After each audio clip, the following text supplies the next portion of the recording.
Lula diz em microfone aberto no G7, abre aspas, que nunca foi esquerdista.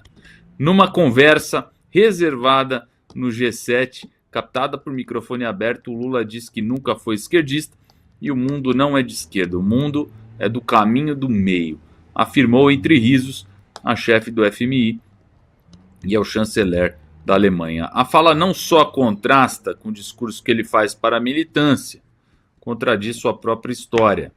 A pergunta que fica, afinal, quem ele está tentando convencer com esse papo? Consta, filho feio, ninguém quer. Emilinho, quando eu vi esse áudio, nessa fala do Lula, eu pensei imediatamente num filme clássico do Woody Allen. Eu sou fã do cineasta Woody Allen, né?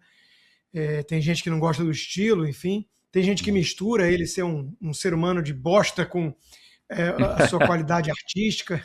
Eu separo as coisas, né? Eu adoro os filmes do Woody Allen. O filme é muito bom, os filmes são muito bons. E eu vou falar de um filme de 1983 chamado Zelig, que é um documentário falso, né? Um pastelão ali, que tira sarro justamente de um camaleão, né? Um sujeito que molda o seu discurso de acordo com a tribo que ele está, de acordo com a plateia, né? Esse é o Lula. O Lula é um oportunista, um safado, um amoral. Foi tema da minha coluna, escrita para a Revista Oeste, que vai ser publicado na sexta-feira, né? E ele está ali entre a turma do G7 querendo bancar o quê? O Fernando Henrique Mourinho, o Fernando Henrique Cardoso, querendo bancar o social-democrata refinado, né? Então é isso que ele está tentando fazer. Tá? Sabe que a esquerda na América Latina está meio queimada, né? Depois do que aconteceu com Maduro e tudo mais, mas não cola. O Lula já várias vezes já falou, né? Ajudamos a criar o maior partido de esquerda na América Latina. Ele fundou o Foro de São Paulo para resgatar na América Latina aquilo que se perdeu no leste europeu, o comunismo. Fundou o Foro de São Paulo ao lado do Fidel Castro, ditador comunista de Cuba, quem ele bajulou durante a vida inteira, sempre tratou com muito esmero o seu companheiro Hugo Chávez, depois o companheiro Nicolás Maduro, sempre gravando vídeo de apoio, falando que ambos dirigiam ao mesmo destino, o socialismo do século XXI, só que um dirigia a Ferrari, o Chávez, e ele um Fusquinha, o Lula, né? Então, são tantas declarações, mas não vamos ficar apenas nas declarações. Todas as pautas do PT, que tem em Lula o seu maior líder, de longe, né? Comanda, nada acontece no PT sem ele autorizar, o PT defende as pautas da esquerda radical. Na área de economia, estatização, uso do Estado como locomotiva do crescimento, né? Nacional desenvolvimentismo, odeia a ortodoxia fiscal, o vídeo que estão fazendo, né, com as contas públicas.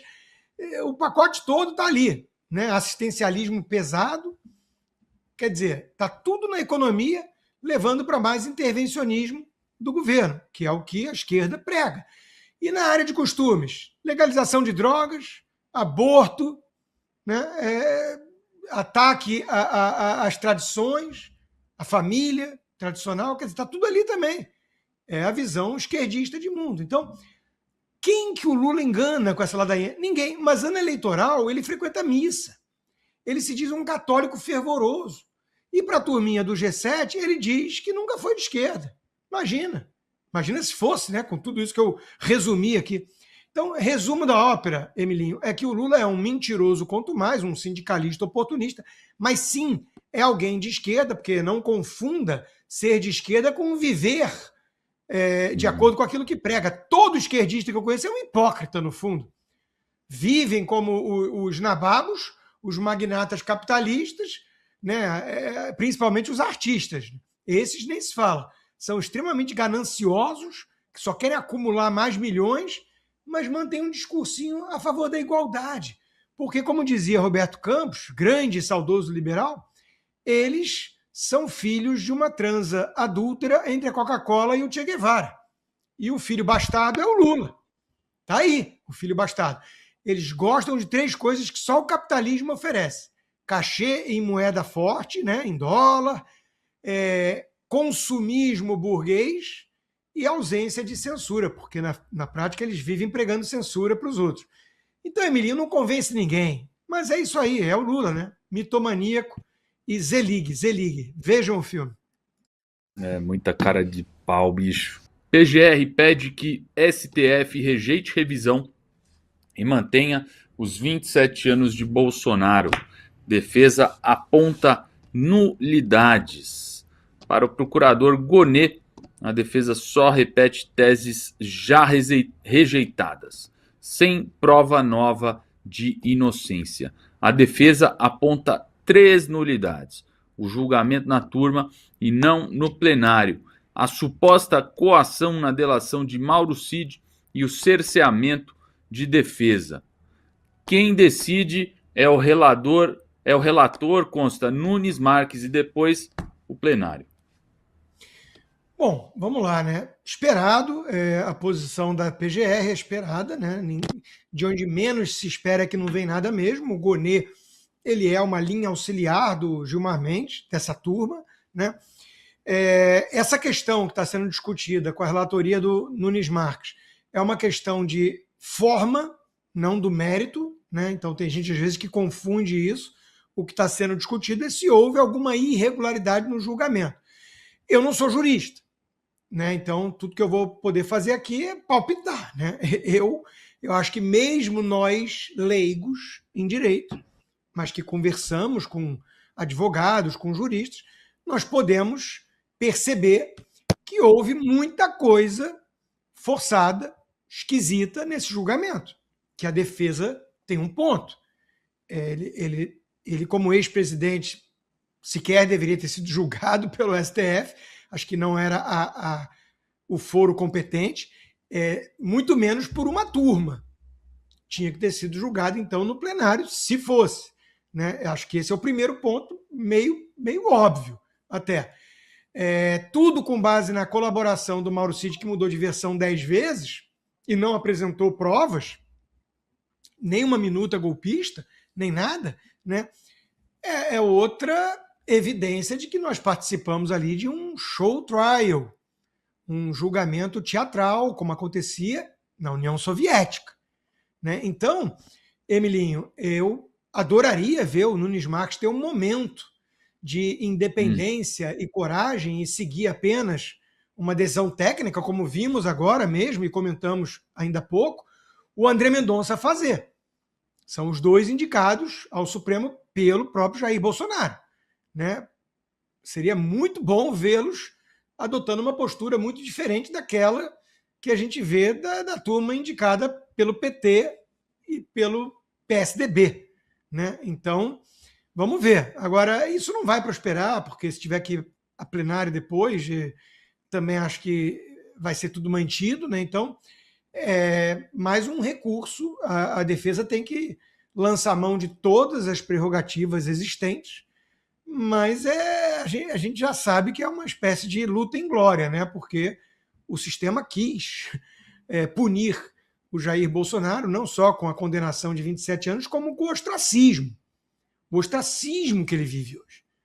Né? Ele está impedido como o maior cabo eleitoral da oposição, como a maior liderança da direita, né? Ele está impedido hoje de articular com os políticos, de participar, de se manifestar, de falar, e era exatamente o intuito que essa turma queria, com certeza.